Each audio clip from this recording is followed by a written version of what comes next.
Mahalole soifua. You've had a whole month to see the film and enjoy it, and so it's time for me to ruin it with the spoiler-filled, bloody Samoan, brutally honest movie review of Disney's Moana 2. Warning, this is going to be a long video, so strap yourselves in and get ready for the ride.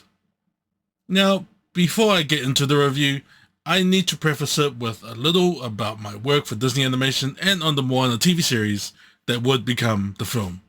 I'm only credited as a story artist in Moana 2, despite the amount of cultural advisory work myself and other tangata Moana did in the story team. The scenes I storyboarded in the series were mainly cut from the film version, but my cultural work is prevalent throughout the film. The story artist gig was my first job in the animation industry, and so I wasn't sure what to expect, but boy, once I started, I realized that the story team is exactly where I needed to be. How it worked was that the story team consists of amazing story artists and animators, along with the directors and writers. And I use writers in air quotes because the only writer I saw in the story room consistently was my Kanaka Maoli uso, Bryson Chun. The head writers and the credited writers were nowhere to be seen for the time I was on the project. Anyway, the story team gets assigned scripts, and then using our illustrative storytelling talents, we take the script and bring it to life, adding beats, jokes, and other narrative elements. We pitch so many ideas that shape the final project. The collaborative servicing of story is something I absolutely loved being a part of. That's my jam. And I appreciated the Disney team allowing the story team to swing for the fences and take a chance on adding ideas into the story. In terms of the cultural advisory work I did while in the story team, myself and the Tangata Moana creators did a lot of work before other people came on board the project in 2023. Having been part of the project since the beginning, Samoan director of Moana 2, David Derrick Jr., named Moana's little sister Simea after his own daughter and grandmother. Muni was named after one of David's friends, if I recall correctly. Kele shared the name with my fellow story artist and Tongan animator Luciolo Langi's grandfather, and Totai Vasa. Vasa is my mother's name. The last two character names may have been coincidental, but it showed how these names mean something to us. They're the names of people we love. They aren't random. In the first cut of the project I saw when I started, they had Moana searching for new islands to expand Motunui's empire. I said that was essentially a colonial mission, and that after the canon set by the first film, where Motunui has been cut off from the rest of the Moana for 1,000 years, Moana's new mission should be searching and reconnecting with her people from around the ocean. That feedback totally changed Moana's mission for the film. It made it more personal, more connected to our culture. I did a lot of work around culture and language as well, having been fed up with Americans constantly mispronouncing our ingoa and upu. I held a basic ngangana Samoa lesson with around 100 Disney employees to teach them the sounds of our languages. Having our Moana culture surviving and thriving through our traditions, it was important to have the Disney team from the top down pronouncing our names and words properly, so that when it comes to voice recording, it's done correctly. One of the main ingoa I tried to correct and was surprised it made it in the film was the island of Motufetu. It was often called Motufetu. Disney did record me pronouncing around 60 plus ingoa and upu when I was in LA for their database. Despite all that cultural work myself and the other Tangata Moana members in the story team did, I was surprised but not surprised that we weren't credited for all the work because we weren't part of the exalted Oceanic Story Trust. I understand that a lot of changes were made in the year after I wrapped, but there is so much work and ideas that contribute greatly to an animated series or film that comes from the story team. That is often ignored or erased by the writers. It's ridiculous. Just like comic books, writers are often held up as the quintessential paragons of story in a freaking visual medium. Shout out to my fellow story artists and especially to Dave and Jason's leadership. It was such a joy working with all of your talented mofos. If the writers want to take all the credit, then they can take all the blame for Moana 2 being a mid-as-fuck movie. And now we get to the review part of the video. Consider this my peak critics audition, but they won't see this because they're acting like Nalo, restricting my account and hiding me away like Motufitu. All because I dared to comment and acknowledge the tangata Moana who worked on the project before Peak were involved in 2023. Having worked on the Moana 2 project, it is very hard for me to be objective, knowing the story we were making and what didn't make the cut. I'll try to stick to cultural and narrative critiques as best I can. How far I'll go? Possibly too far for the gatekeeper's taste. So, let's go. Let's start with the good. You know, a spoonful of sugar helps the medicine go down. The visual representation of the Moana cultures was fantastic. Seeing our va'a, our patterns and petroglyphs, our siapo, our tools, etc. The solfa'i and the other ceremony. Those were Dave's ideas and it was amazing to see on screen. Moana and Simea's 16-year age gap. This is very common for Moana families, especially those with a large number of siblings. Myself, me and my little brother, we have a 15-year age gap, so I totally understand this dynamic. Moana's relationship with Simea, though shown briefly, was very well done. It felt organic, and it was good to see that for this next adventure, Moana had something to risk in setting out on her next voyage. The new crew members. I may be biased because I do know a couple of them, but I thought their addition to the story would have been awesome if they were given the time to be more than NPCs. The film is animated beautifully. Everyone in the anim team did such a great job, especially under that ridiculous crunch. I was surprised how much of the TV series we worked on was still a big part of the final film. And now, for the not so good, the stuff you tuned in to see. The first thing that sticks out is the Moana main character energy. It was there in the first film, but it's far more explicit in the second film. It's 3 years later and Moana is a master wayfinder. The people of Motunui are sailing beyond the reef, and at the end of the first film, we had a fleet of Va'a sailing the open seas from Motunui. In the second film, why is Moana the only person from Motunui entrusted to go on these expeditions? The people of Motunui are still within their shores, with all of their wonderful Va'a. This brings me to one of the sticking cultural points for me when it comes to Moana 1 and 2. The village of Motunui is treated as a background full of NPCs for Moana's story. Moana's family is a very Eurocentric idea of a nuclear family. Mother, father, sister, and grandma. We never see extended family being acknowledged like cousins, aunties, and uncles. If you know us tangata Moana families, we roll deep. So it seems strange to me how Moana only exists in a small family unit in Motunui. I remember pitching Muni to be Moana's cousin, even if all he does is call her cousin or cuz once. That at least establishes a direct familial connection. Also, they can help explain why Muni also knows the stories of Grandma Tala, because she was his grandma too.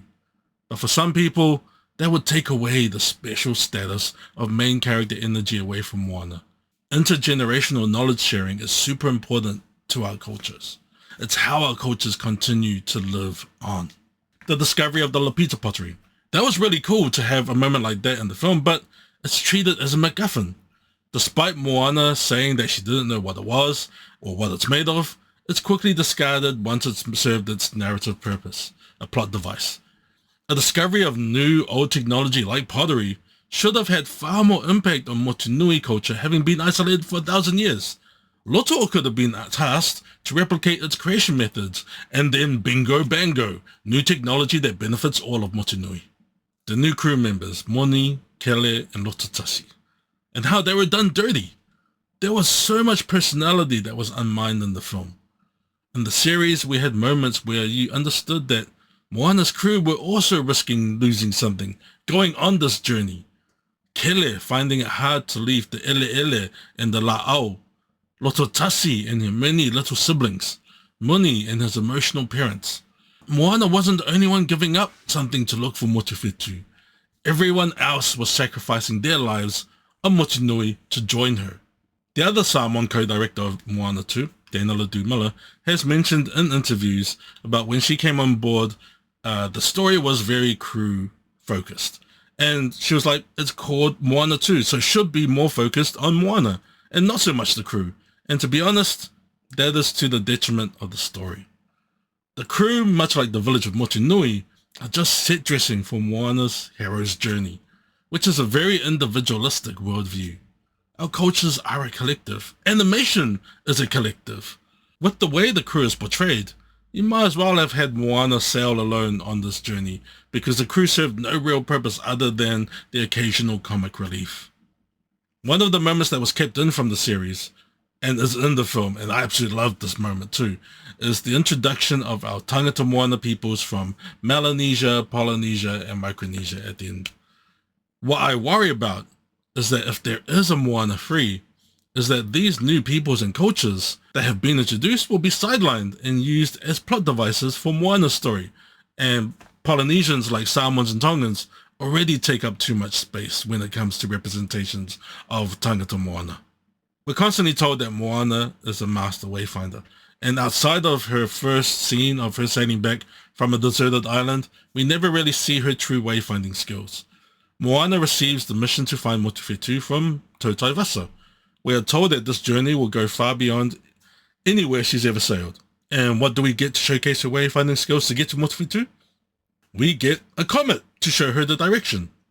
We get a giant clam that changes the tides and swallows her up. But that clam, coincidentally, has a magic pearl gate of the gods that will take her close to the monster storm of Motuwhetu.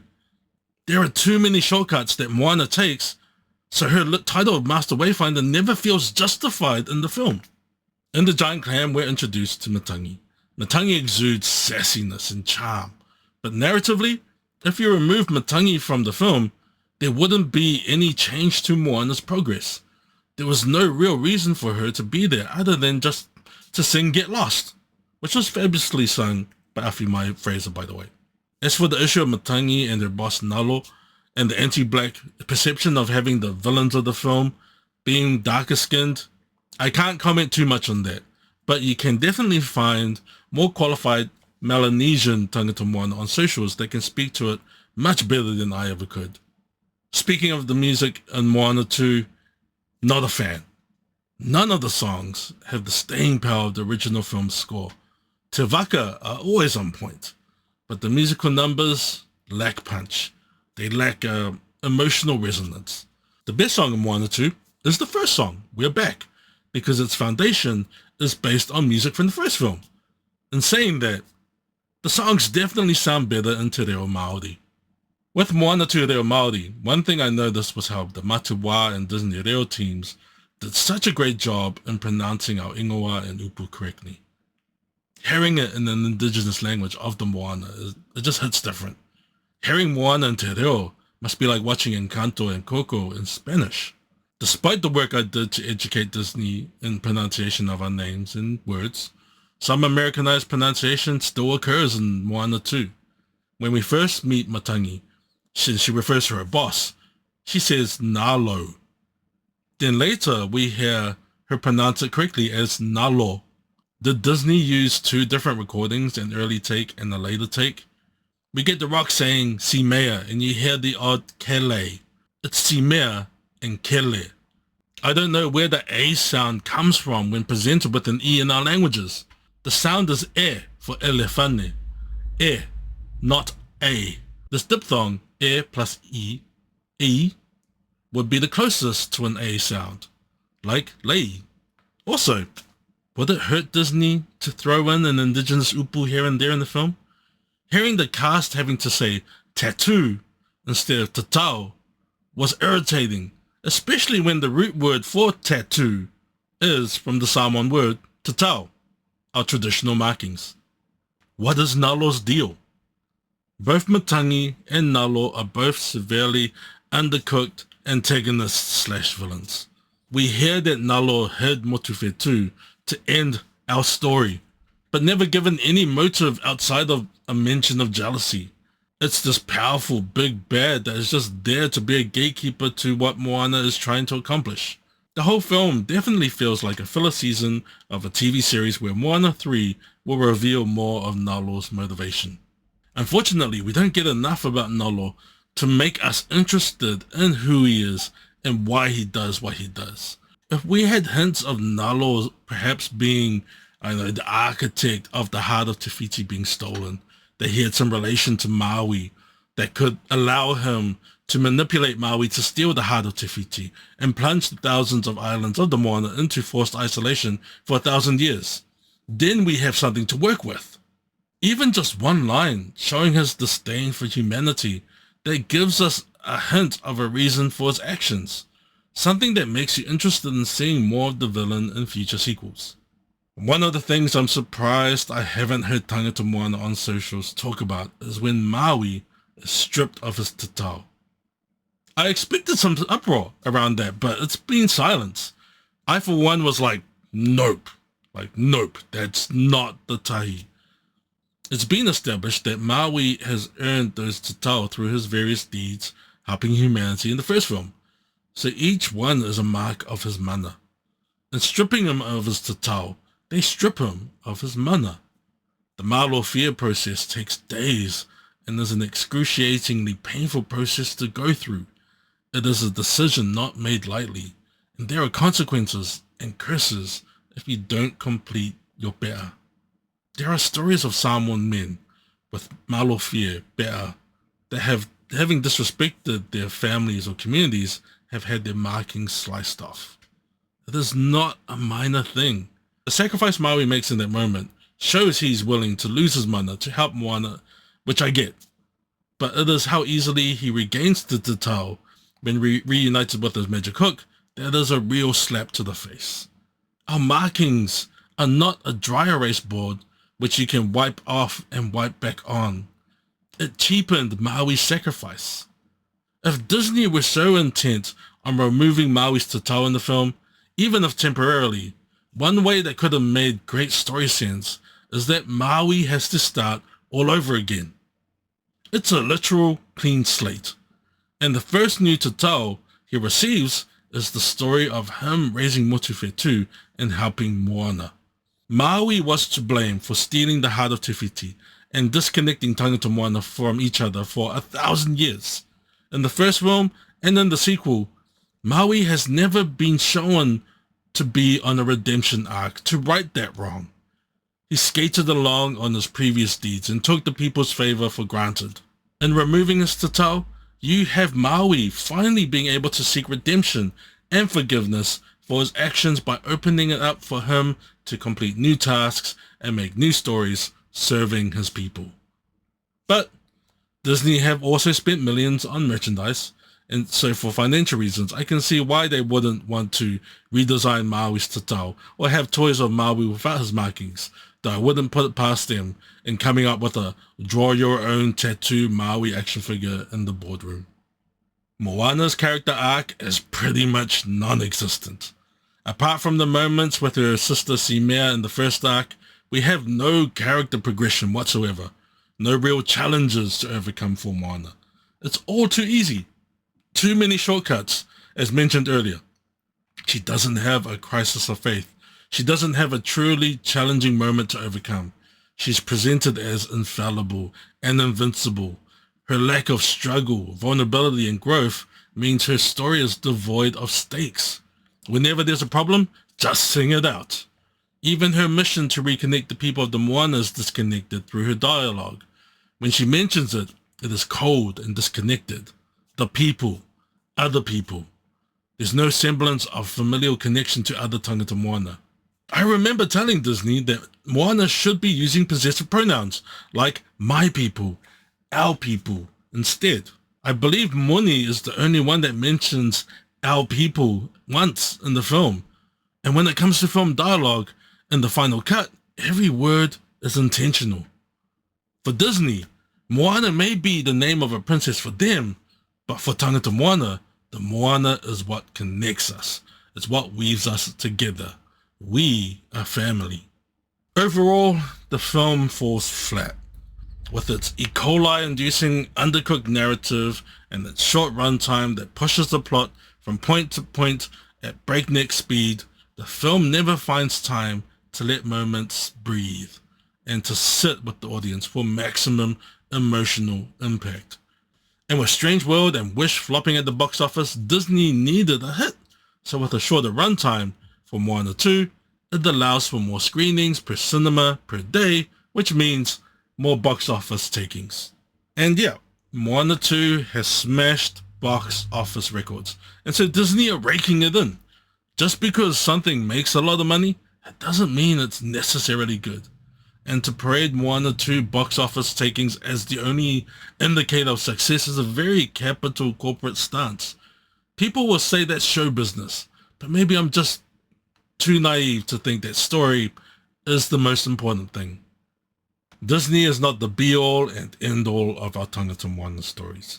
Let the success of the Moana films be wind in the sails of our Moana storytellers. We should be telling our stories, our way, and with our people. Tell the story, because if you don't, someone else will, like Disney, and make a shitload of money at our expense. I know a lot of our people enjoyed Moana 2 and even got emotional seeing the representation of our people on the big screen. But if we can go out in droves to watch Disney's version of our stories, go out and support our people telling our stories too. We shouldn't rely on Disney to see ourselves on the big screen. So there you have it, my cynical and brutally honest review of Moana 2 from a cultural and narrative perspective. If you enjoyed the film, power to you. Enjoy the film. I didn't, and I worked on it. Maybe I didn't like it because I worked on it. As I said, I can't be objective.